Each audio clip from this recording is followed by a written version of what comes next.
Hi guys, welcome to ZB's Garage. Today we're going to be removing the rear wheel on my 2014 Dragster 800. So I'll show you the tools that we're going to be using. So this is the, in this case it's original rear wheel stem, which is really good quality. It might be on the pricey side, but it's worth it, trust me.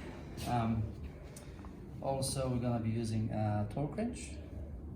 This particular one is German-made HAZET. There's many other commercially available tools. You might go for a snap-on, which is really popular. You might go for style wheelie. There's also another German brand, Gador, which is pretty good. Anyway, this is a 250mm, half an inch drive extension. This is just a half an inch socket, ratchet. So this is manufactured by MVS Performance, specially designed nut for the rear wheel socket, which is 55mm. You've got also included in this design a front one. If you wish to remove the front wheel, it's right there for you. So this one comes marked with the torque specification, which is from 220 to 240 Newton meters. And we also got a 75mm half an inch extension. We've got along those pliers to remove the circlip. Okay, so the first step would be to remove or crack the wheel nut. So we'll move it back out of the way. So this is best way to do this because it's quite tight, like 200 plus Newton meters. You've got to make sure you place this, line it up. You don't want to. You want to preserve the shape and condition of your nut.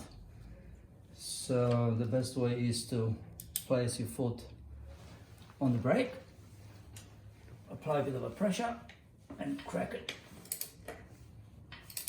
And this particular nut,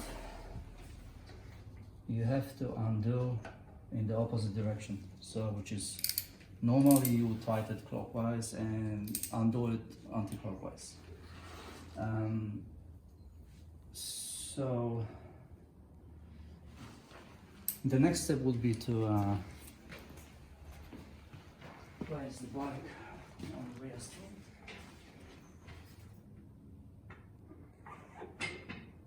Okay, you want to lever the bike first.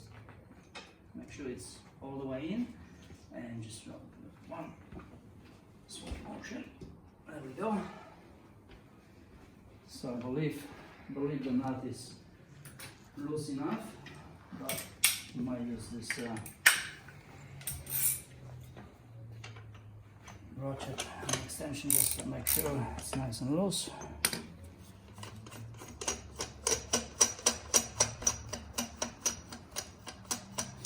You might want to apply some pressure to hold the wheel in place until you remove the nut.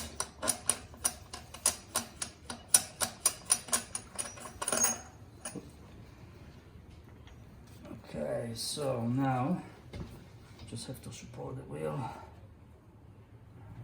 Have to wiggle it a little bit on the other side.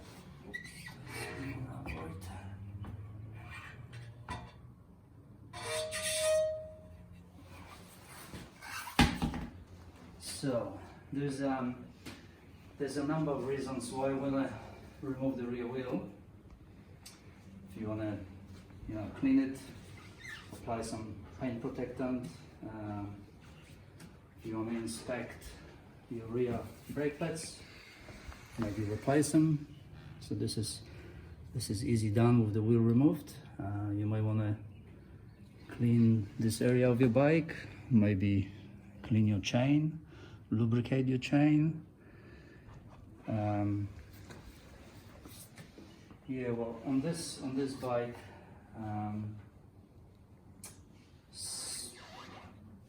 people sometimes have to remove the rear fender.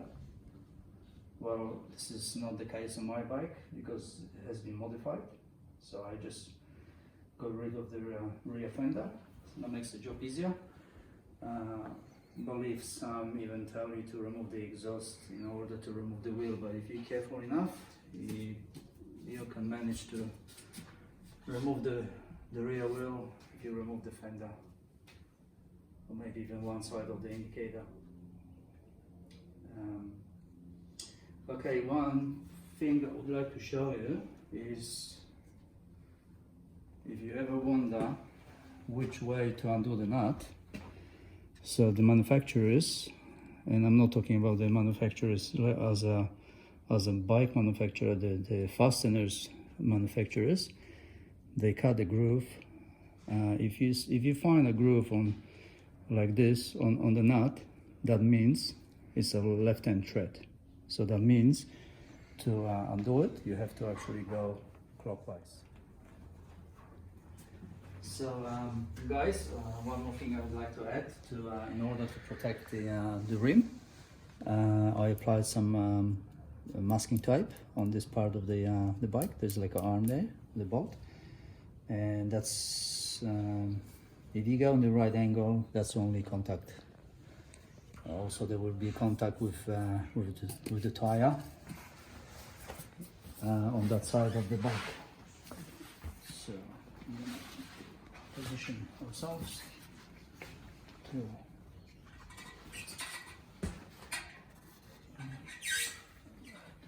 find the right angle in order to squeeze it in.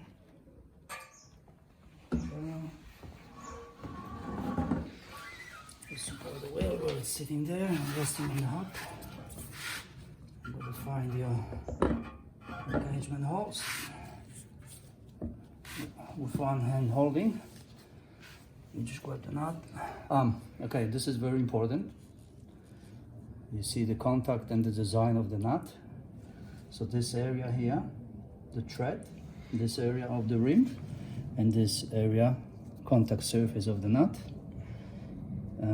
has to be really like perfectly clean, pretty much. So I'm gonna make sure. And like I said, this is a left-hand thread nut. To secure it, we're going anti-clockwise.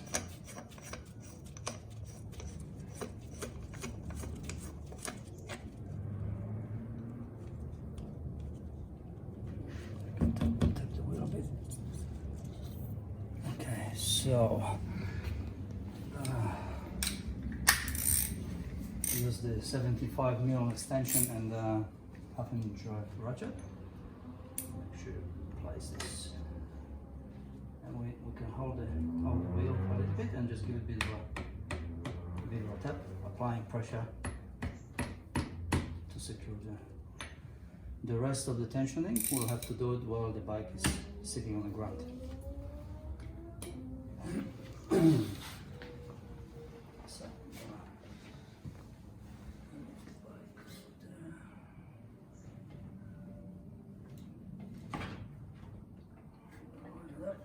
we go.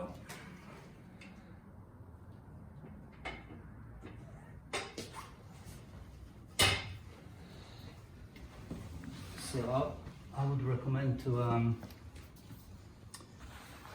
because it's a high torque settings, I would actually set it up as a 120 Newton meters as a first stage.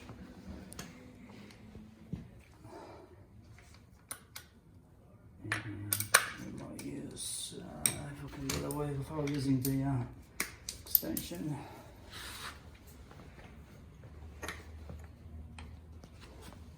So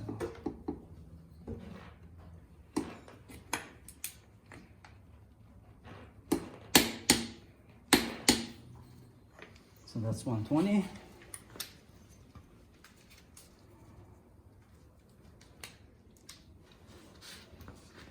So depends how you guys feel. It would be recommended if you can ask someone to step on the brake for you. That'll be probably the safest way to do it.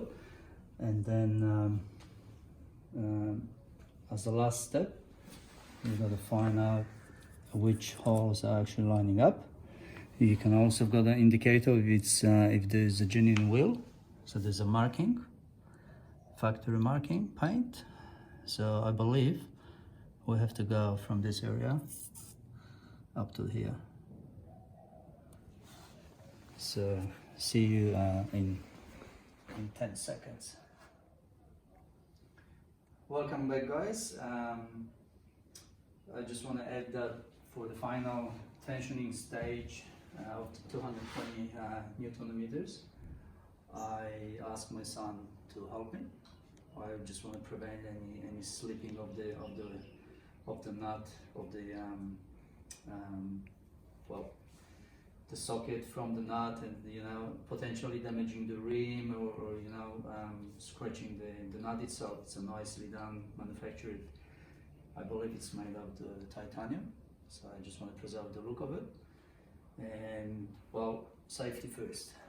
And now the one final stage of this repair is to replacing the safety circlip. So you just pretty much you can find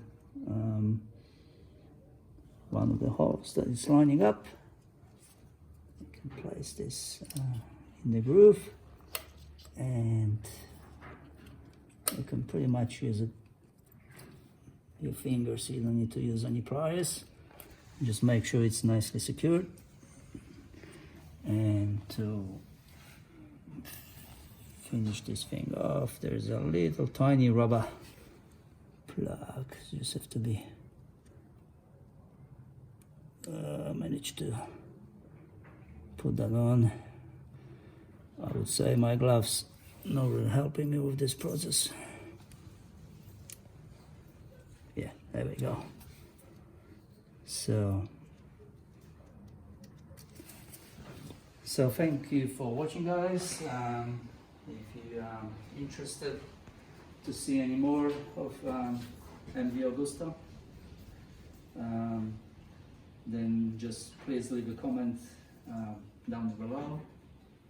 And yeah, thanks for watching.